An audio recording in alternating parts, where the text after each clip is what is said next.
Hello everyone, welcome to digital platform of success tree online. My name is Harjeet और मैं आज लेकर आ गई हूँ जी 10 MCQs a day of reasoning. हाँ जी, सीएपीएफ का एग्जाम अगस्त में है तो आपको प्रिपरेशन शुरू कर दी होगी आपने। और आपके इस एग्जाम में जो रीजनिंग के क्वेश्चंस आने हैं वो आने हैं 5 to 7। तो चलिए जी, आज 10 एमसीक्यूज अ डे में मैं क्वेश्चंस करवाऊंगी 10।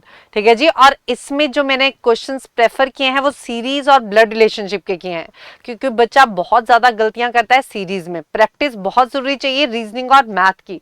तो चलिए जी, सेशन को स्टार्ट करते हैं। फटाफट देख के बता दीजिए, am I audible, screen is visible. चलिए जी, पहला सवाल है हमारा सिलॉजिज्म का। क्या कहता है सवाल में? अब सिलॉजिज्म में होता क्या है, हमें स्टेटमेंट्स दी हुई है और कंक्लूजन बताने हैं ट्रू है कि फॉल्स। इन स्टेटमेंट्स को ड्रॉ करना है, इन स्टेटमेंट को बनाना है और फिर कंक्लूजन बताने हैं कौन से सही हैं और कौन से गलत हैं।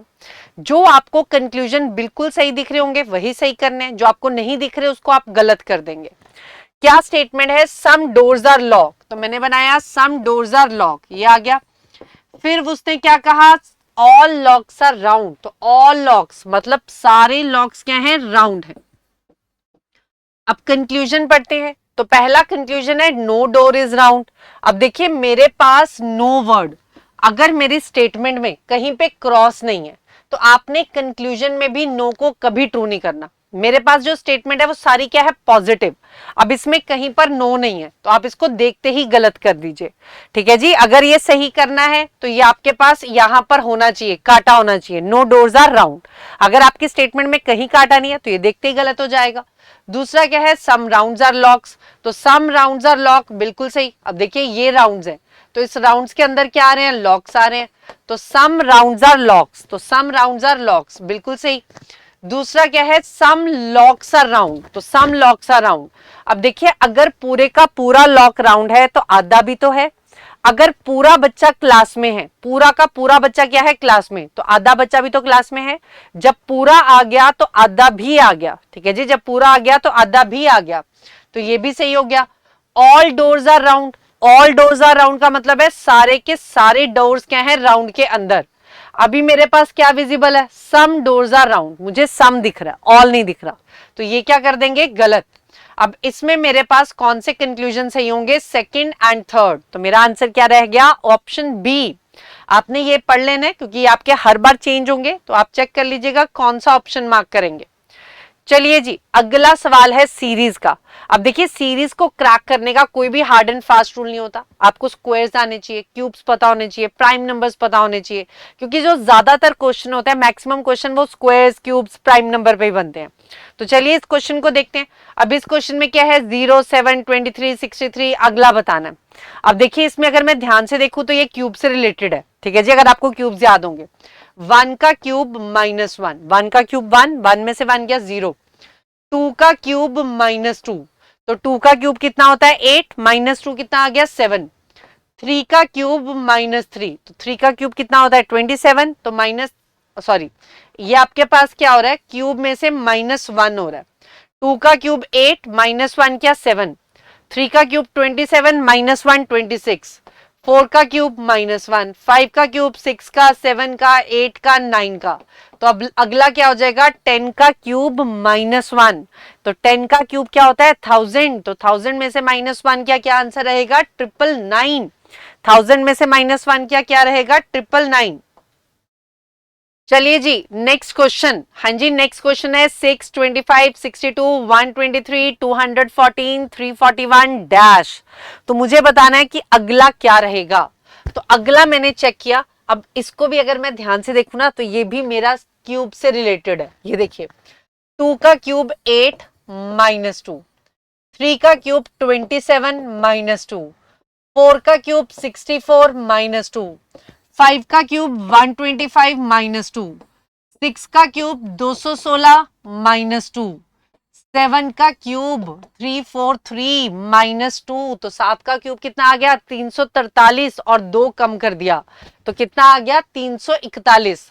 तो अगला क्या रहेगा? 8 का क्यूब -2, तो 8 का क्यूब 512, 512 में से 2 लेस कर दे तो क्या रहेगा? 510। 512 में से 2 लेस कर दे तो क्या रहेगा? 510। चलिए जी अगला सवाल। हाँ जी, अगला सवाल इंटरेस्टिंग है क्योंकि ये प्राइम के रिलेटेड है।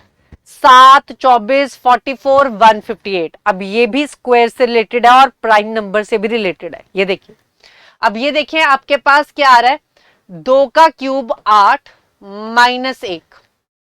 अब ये क्यूब नहीं करते, स्क्वायर करते हैं। चलिए स्क्वायर से रिलेटेड चेक करते हैं। 3 का स्क्वायर 9 माइनस 2, 3 का स्क्वायर 9 माइनस 2।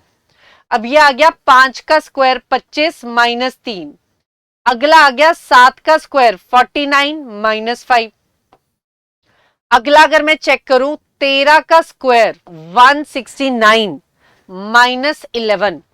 अब देखिए ये प्राइम का स्क्वायर हो रहा है, ये प्राइम नंबर्स हैं। अब प्राइम नंबर्स कौन से होते हैं? जिनके सिर्फ दो ही फैक्टर्स होते हैं, द नंबर इटसेल्फ एंड 1। ये सिर्फ दो ही टेबल्स में आते हैं, अपने नंबर में और 1 के टेबल पे। ठीक है जी, अपने नंबर पे और 1 के टेबल पे आ रहे हैं। अब जो दूसरा लेस हो रहा है ये भी क्या है? प्राइम। 2, 3, 5 ये भी क्या है? प्राइम नंबर्स हैं, 2, 3, 5। तो अगला क्या आएगा? अब देखिए 3, 5, 7। तो अगला प्राइम नंबर क्या होगा आपके पास? 11। 9 is not a prime number, 9 3 के टेबल पे आ रहा है। तो 11 का स्क्वायर 121। अब क्या लेस करना है? यहाँ 2 है, ये 3 है, ये 5 है, तो यहाँ क्या लेस करेंगे? 7। तो 121 में से 7 लेस किया, क्या रहेगा? 114। 121 में से 7 लेस किया, कितना आ गया? 114। चलिए जी नेक्स्ट क्वेश्चन।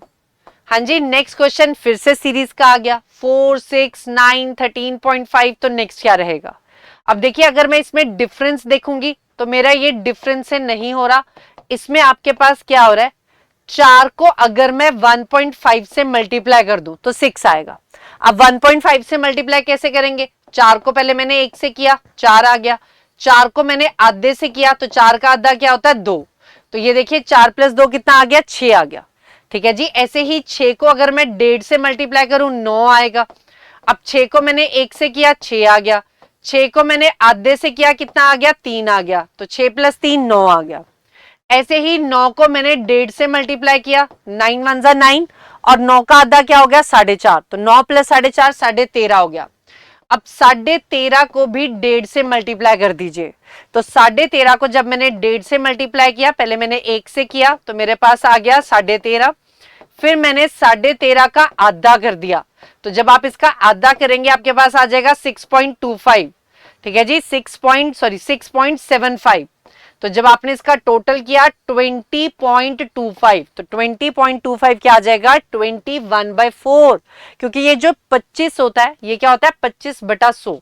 ठीक है जी, 0.25 है तो पॉइंट अगर मैं हटा दूंगी तो 25/100 हो जाएगा। चलिए जी अगला सवाल। अब अगला सवाल देखिए, देखते ही लगता है कि बहुत मुश्किल है, पर है इंटरेस्टिंग और इजी।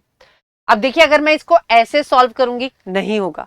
आपको इसको क्या बनाना पड़ेगा? जैसे हम बनाते थे 11 इंटू 9 99, 99 प्लस 1 100, तो 100/9। अगला मैंने बनाया 12 2 जा 24, 24 प्लस 1 25/2। अगला बनाया 14 इंटू 7 98, 98 प्लस 2 100/7। अगला बनाया 16 3 जा 16 3 जा आपके पास आ गया 48 प्लस 2 50/3। अब देखिए इसको ऐसे देखकर भी नहीं हो रहा, ऐसे देखकर भी नहीं हो रहा, पर इसमें आपको देखिए क्या पता चल रहा है कि अगर मैं इसको 100 के बराबर बना दूं तो इजीली हो जाएगा। जैसे ये आ गया 100/9। अब यहां पर अगर मैं इसको 100 बनाना चाहती हूं तो मुझे 4 से मल्टीप्लाई करना पड़ेगा और डिनोमिनेटर भी 4 से मल्टीप्लाई करना पड़ेगा। ठीक है जी, ऐसे ये 100/7 है। अब यहां पर 50 इंटू 2, और यहां पर भी डिनोमिनेटर को भी क्या करना पड़ेगा? 2 से मल्टीप्लाई करना पड़ेगा। अगर मैं न्यूमरेटर को 2 से मल्टीप्लाई कर रही हूं तो डिनोमिनेटर को भी 2 से मल्टीप्लाई करना पड़ेगा। तो देखिए ये क्या आ गया? 100/9। अगला क्या आ गया? 100/8। अगला क्या आ गया? 100/7। अगला क्या आ गया? 100/6। ठीक है जी, 100/9, 100/8, 100/7, तो 100/6। तो अब अगला क्या आ जाएगा? 100/5। 100 को 5 से डिवाइड करना है, तो जब आप 100 को 5 से डिवाइड करेंगे आपके पास क्या आ जाएगा? 20। 100 को 5 से डिवाइड कर देंगे तो क्या आ गया? 20। अब देखने में लग रहा था मुश्किल, पर हो कितना गया? आसान। ठीक है जी, तो आपको इसमें सीखना है कि कैसे आप इन सवालों को आसान बना सकते हैं। नेक्स्ट क्वेश्चन है हमारा ब्लड रिलेशनशिप का। क्या कहता है सवाल में? A multiply B means A is father of B। अब देखिए इसमें ए बी तो सब में दिया हुआ है, आपको ये मल्टीप्लाई का मतलब क्या है कि जो ए है वो कौन है, फादर है बी का। ऐसे ही आगे उसने मुझे कहा ए प्लस बी, तो प्लस का मतलब क्या है, ए इज ब्रदर ऑफ बी, ठीक है जी, प्लस का मतलब क्या है, ब्रदर। ऐसे ही उसने मुझे कहा माइनस, तो माइनस का मतलब क्या है, बी सिस्टर ऑफ ए। तो यहां पर मल्टीप्लाई प्लस और माइनस का मतलब जानना है कि क्या है। अब सवाल है एम आर का क्या लगा, वो कह रहा है इसको सॉल्व करें और बताएं एम आर का क्या लगा। तो चलिए इसको सॉल्व करते हैं। तो सबसे पहले मैंने पढ़ा एम प्लस एन, ठीक है जी, मैंने क्या पढ़ा, एम प्लस एन, तो प्लस का साइन पढ़ा, तो यहां रखा एम और यहां रखा एन, ठीक है जी, यहां रखा एम और यहां रखा एन, तो क्या पढ़ेंगे, M is brother of N, तो एम कौन है, भाई है एन का, तो यह आ गया M is brother of N. फिर उसने क्या कहा, एन मल्टीप्लाई एल, ठीक है जी, एन मल्टीप्लाई एल, तो एन मल्टीप्लाई एल, तो मल्टीप्लाई का साइन यहां रखा एन, यहां रखा एल, ठीक है जी, क्या पढ़ेंगे, N is father of L, तो एन कौन है, फादर है एल के, ये आ गया N is father of L. फिर उसने मुझे क्या कहा, एल माइनस आर, तो ये एल ये आर, ठीक है जी, ये पढ़ेंगे एल माइनस आर, ये एल ये आर। तो अब यहां पर क्या पढ़ा जाएगा, बी। अब देखिए बी की जगह मैंने आर रखा है और ए की जगह क्या रखा है, एल, तो R is sister of L, तो आर कौन है, सिस्टर है एल की, तो आर सिस्टर आ गई एल की। अब सवाल क्या था, एम आर का क्या लगा, तो चलिए चेक करते हैं एम आर का क्या लगा। हाँ जी, एन फादर है एल और आर के, N is father of L and R, और जो एम है वो कौन है, एन का ब्रदर, एम जो है वो एन का कौन है, ब्रदर, तो M is uncle of R, तो एम कौन है, अंकल है आर के, तो M is uncle of R. तो इस सवाल का जवाब क्या रहेगा, ऑप्शन डी।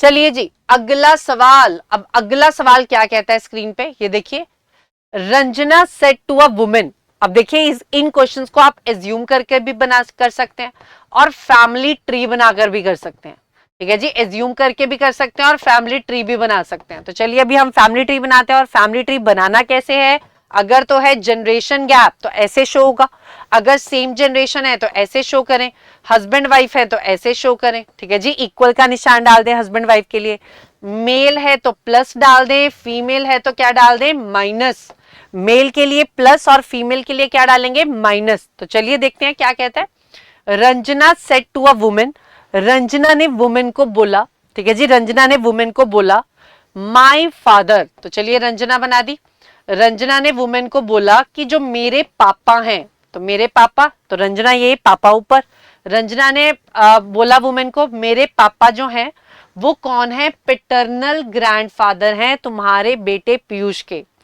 मेरे जो पापा हैं वो कौन है, दादाजी हैं, दादाजी हैं, ठीक है जी, और ये आ गया लड़का और ये आ गई लेडी, जो लेडी है आपके पास फोटोग्राफ में, और ये आ गया पीयूष, ये आ गया पीयूष। अब दोबारा से देखो क्या कहता है, रंजना ने बोला, ठीक है जी, रंजना ने क्या बोला, जो मेरे पापा हैं, मेरे पापा हैं ये दादाजी हैं, दादाजी, तो ये दादाजी हैं यानी कि इसका बेटा हो गया, ये उसकी वाइफ हो गई, ये दादाजी हैं तुम्हारे बेटे पीयूष के, तुम्हारे बेटे पीयूष के कौन है, दादाजी, तो ये लेडी आ गई और ये इनकी क्या लगेगी, बहू। अब सवाल देखते हैं, सवाल क्या कह रहा है, how is Piyush related to Ranjana. हाँ जी, पीयूष रंजना का क्या लगा, तो पीयूष रंजना का क्या लगा, नेफ्यू, तो पीयूष रंजना का क्या लगा, नेफ्यू, तो इस सवाल का जवाब रहेगा नेफ्यू। चलिए जी अगला सवाल देखते हैं, अगला सवाल क्या कहता है, नीलम हु इज दीपक्स डॉटर, तो चलिए मैंने बना दिया नीलम, नीलम कौन है, दीपक की बेटी, तो दीपक ऊपर आ गया, ठीक है जी, दीपक की बेटी है तो यहां मैंने माइनस साइन डाल दिया।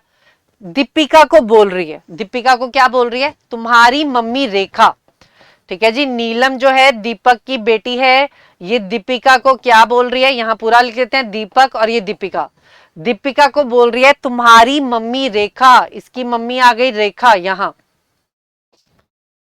तुम्हारी mummy Rekha is younger sister of my father, तुम्हारी मम्मी जो रेखा है वो यंगर सिस्टर है मेरे फादर की, यानी कि मेरे पापा की छोटी बहन है, ठीक है जी, मेरे पापा की छोटी बहन, तो मेरे पापा की छोटी बहन है। Who is third child of Ramlal. अब देखिए ये हु वर्ड किसके लिए यूज हो रहा है यहां पर, तो ये कौन है, थर्ड चाइल्ड ऑफ रामलाल, तो रामलाल यहां आ गया, ये आ गया रामलाल, तो रामलाल का क्या है, थर्ड चाइल्ड, तो ये रामलाल का थर्ड चाइल्ड है। अब सवाल क्या है, रामलाल दीपिका का क्या लगा, तो रामलाल दीपिका का क्या लगा ये बताना है। तो ये रामलाल दीपिका का क्या लगा, ग्रैंडफादर। तो रामलाल देखिए 2 जनरेशंस का गैप है, ये उसकी मदर है और ये मदर के फादर यानी कि नाना जी। तो नाना जी होते हैं तो या तो मिटरनल ग्रैंडफादर होता है या ग्रैंडफादर। तो अभी मेरे पास मिटरनल वर्ड नहीं दिया हुआ, जस्ट ग्रैंडफादर दिया हुआ है, तो मेरे सवाल का जवाब क्या रहेगा, ग्रैंडफादर। चलिए जी, अगला सवाल फैमिली ट्री का। तो अब इस मुझे फैमिली ट्री बनाना है। हाँ जी, 7 पर्सन हैं, ठीक है जी, 7 पर्सन हैं। Q is brother of P, तो Q is brother of P, तो Q ब्रदर है P का, एंड सन ऑफ R। तो Q जो है वो ब्रदर है P का, और जो Q है वो क्या है, R का लड़का है, R का लड़का। S is son in law of R, जो S है वो सन इन लॉ है R का, तो S जो है वो सन इन लॉ, तो सन इन लॉ क्या होता है, जवाई। अब हम ये कर सकते हैं, एस को मैं यहां बना सकती हूँ क्योंकि ये उसकी लड़की बन सकती है। आर के अभी मेरे पास ये 2 बच्चे हैं, ये तो मेल है, तो मेल है तो यहां पर तो एस तो नहीं बन सकता, इसको मैंने फीमेल बनाया और एस को यहां बना दिया। फिर उसने मुझे क्या बोला, R who has 2 grandchildren. देखिए जब मेरे पास हु वर्ड आता है ना तो किसका जिक्र होता है, आर का। जब मेरे पास हु वर्ड आता है तो किसका जिक्र है, आर का। तो आर के 2 ग्रैंड चिल्ड्रन है, तो आर के 2 ग्रैंड चिल्ड्रन है, ठीक है जी, यहां पर कहीं पर आ जाएंगे। और ग्रैंड चिल्ड्रन का नाम क्या है, टी एंड यू, तो टी एंड यू ये आ गया। P is mother of you, P mother है यू की। अब देखिए ये था पी, तो P is mother of you, ये आ गया। और जो यू है वो नीस है वी की। अब जो यू है वो नीस यानी कि यू फीमेल आ गई और ये नीस है वी की, तो वी यहां पर आ जाएगा। अब देखिए नीस, नीस और आंट या अंकल, ठीक है जी, ये नीस आ गई तो यू वी यहां आ जाएगी क्योंकि इसमें एक जनरेशन का गैप होगा। अगर ये नीस है तो ये उसकी आंट होगी, तो आंट बनाने के लिए पहले मुझे क्या करना पड़ा, ये तो उसके अंकल थे ही यू, ठीक है जी, उसकी वाइफ बना दी वी। फिर उसने क्या बोला, टी सन ऑफ वी, जो टी है वो वी का लड़का है, तो ये टी इनका लड़का आ गया, ये आ गया। अब देखिए मेरे पास 7 बंदों की फैमिली तैयार हो गई, 1 2 3 4 5 6 7, बिल्कुल 7 पर्सन की फैमिली इज रेडी। सवाल क्या है, how is T related to S, T S का क्या लगा। तो ये देखिए मेरे पास ये था टी और ये टी एस का क्या लग रहा है, नेफ्यू। अब देखिए जो टी है वो वी और क्यू का बच्चा है, वी और क्यू का। अब ये उसके क्या लगेंगे, आंट अंकल, तो टी एस का क्या लगा, नेफ्यू। अगर टी पूछा है तो नेफ्यू आ गया, अगर एस पूछा होता तो वो क्या आ जाता, अंकल आ जाता। नेक्स्ट क्वेश्चन देखिए, नेक्स्ट क्वेश्चन भी इंटरेस्टिंग है, ब्लड रिलेशनशिप का है। Looking at a portrait of a man, ठीक है जी, मैंने एक मैन का पोर्ट्रेट देखा, ये मैन का पोर्ट्रेट आ गया। राम ने कहा, अब राम कौन है, स्पीकर, ठीक है जी, राम कौन है, स्पीकर। अब ये इसके साथ तब जुड़ेगा जब वर्ड आएगा माई हिज हर, तो मैंने राम को इसके साथ तब जोड़ना है जब वर्ड आ गया माई हिज हर। अब इस पोर्ट्रेट को देखकर राम ने बोला हिज मदर, इसकी जो माँ है, तो ये आ गई। इसकी जो माँ है वो कौन है, वाइफ है, इसकी जो माँ है वो वाइफ है इसकी। और ये पर्सन कौन है, माई फादर सन, इसकी जो माँ है ये इसकी वाइफ है और ये एक बंदा कौन है, माई फादर सन, राम के पापा का बेटा। ये पर्सन कौन है, राम के पापा का बेटा।